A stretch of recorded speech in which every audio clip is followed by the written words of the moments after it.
আজকের মাটির উপরে বসে আছেন, কালকের চোখ দুটো বন্ধ হয়ে গেলে মাটির তলায় চলে যাবেন। ঠিক না বেটি? আমি আব্দুল্লাহ গিল মারুফ, আমার দেহের কোনো দাম নেই। আমি আব্দুল্লাহ গিল মারুফ, আমার দেহের কোনো দাম নেই। আমার দেহের দাম সেই দিন হবে আমার মরণের 10 বছর পরে যদি কবরটা একবার খুলে দেখেন। চলতে দেখি আব্দুল্লাহ গিল মারুফ 10 বছর আগে সোনাকানিয়াতে এসে খুব বড় বড় লেকচার মেরেছিল, এখন মালটা মারা গেছে। কবরটা খুলে দেখে টাটকা আছে না পচে গেছে। যদি কবরটা খুলে দেখেন টাটকা, যদি কবর কাপনটা যদি টাটকা পান, দেহটাও যদি টাটকা পান, ধারণা আপনাদের এটাই জন্মাবে ওরে দাওয়াত করে আনাটা আমাদের লাভ হয়েছিল। তাহলে আপনাদের ধারণা জন্মাবে যে ও দাওয়াত করে আনাটা আমাদের লাভ হয়েছিল।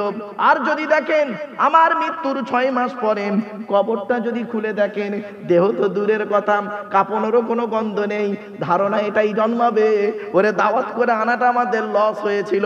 এই জন্য বলে যাচ্ছি বাপ, কয়েক কটা দেহ মাটি খেতে পারে না। 1 নাম্বার হলো নবীদের দেহ মুবারক মাটি খেতে পারে না।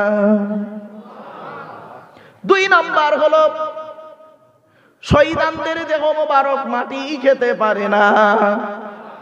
দলিল আছে, কটা দলিল দেবো, হাতে টাইম নেই রে বাপ, দলিল বহু আছে। 3 নাম্বার হলো মোকাম্মাল কোরআনে হাফেজের দেহ। কি কি কি বললাম? মোকাম্মাল, আমার ভাষাটা ফলো করো বাবা। মোকাম্মাল কোরআনে হাফেজের দেহ মাটি খেতে পারে না। জোরে বলুন। কত হাফেজের দেহ আজও পর্যন্ত কবরে টাটকা আছে। হাফেজ সাহেব মারা গেছে, হাফেজের দেহ কবরে টাটকা আছে। তবে বাবা একটা কথা বলে যাচ্ছি, হাফেজের অন্তর থেকে কোরআন কখন ছিনিয়ে নেয় জানেন আল্লাহ? হাফেজ মুখস্থ করা সহজ, ইয়াদ রাখাটা কঠিন। হাফেজ সাহেব যখন শিরিক করে আল্লাহ তার অন্তর থেকে কোরআনটাকে নিয়ে নেয়। 2 নাম্বার, হাফেজ সাহেব যদি জেনা করে, জেনা বোঝেন? হ্যাঁ, হাফেজ সাহেব যদি জেনা করি আল্লাহ তার অন্তর থেকে কোরআনটাকে আস্তে আস্তে ছিনিয়ে নেয়।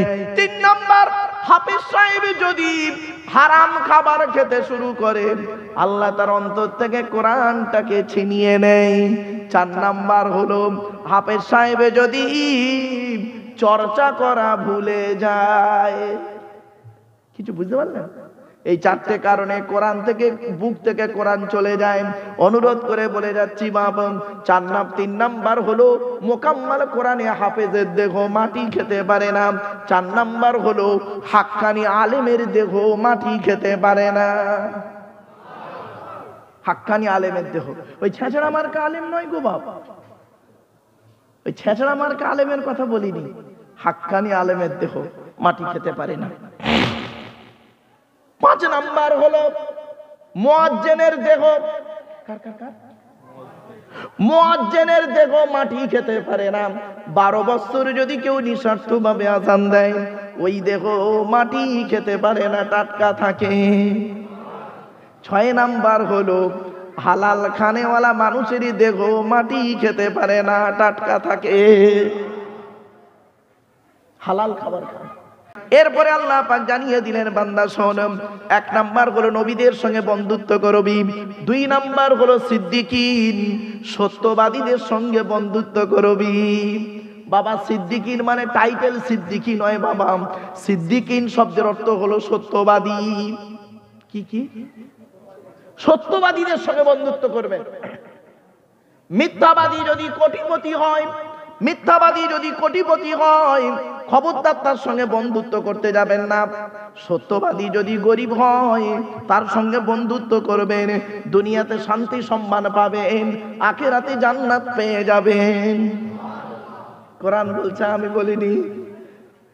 শুধু সত্যবাদীদের সঙ্গে চললে হবে না, নিজেকে সত্য কথা বলতে হবে। কোরআন বলছে ইয়া আইয়ুহাল্লাযীনা আমানুত্তাকুল্লাহা ওয়া কুলু কাওলান সাদীদা।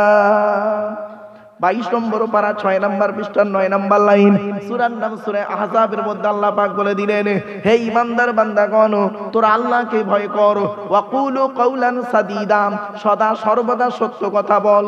শুধু সত্য কথা বললে হবে না, সত্যবাদীদের সঙ্গে চলতে হবে। অনুরোধ করে বলে যাচ্ছি, আমরা যত মিথ্যাবাদী চিটিংবাদী খালি তেল মারি, ঠিক না ঠিক?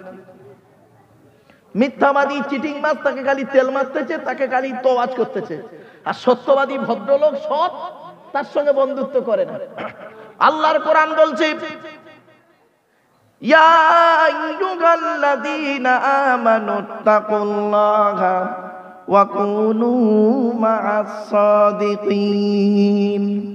11 নম্বর পারার 5 নম্বর পৃষ্ঠা 6 নম্বর লাইন, সূরার নাম সূরা তাওবার মধ্যে আল্লাহ বলে দিলেন, হে ঈমানদার বান্দাগণ, তোরা আল্লাহকে ভয় করো, ওয়া কুনু মা'আস সাদিকিন, সত্যবাদীদের সঙ্গী হয়ে চল। তাহলে 1 নাম্বার নবীদের সঙ্গে বন্ধুত্ব করবেন, 2 নাম্বার সিদ্দিকিন সত্যবাদীদের সঙ্গে বন্ধুত্ব করবেন, 4 নাম্বার 3 নাম্বার হলো অশুহাদা শহীদানদের সঙ্গে বন্ধুত্ব করবেন। যারা আল্লাহ রাস্তায় নিজের জীবনকে বিলিয়ে দিয়েছে তাদের সঙ্গে বন্ধুত্ব করবেন।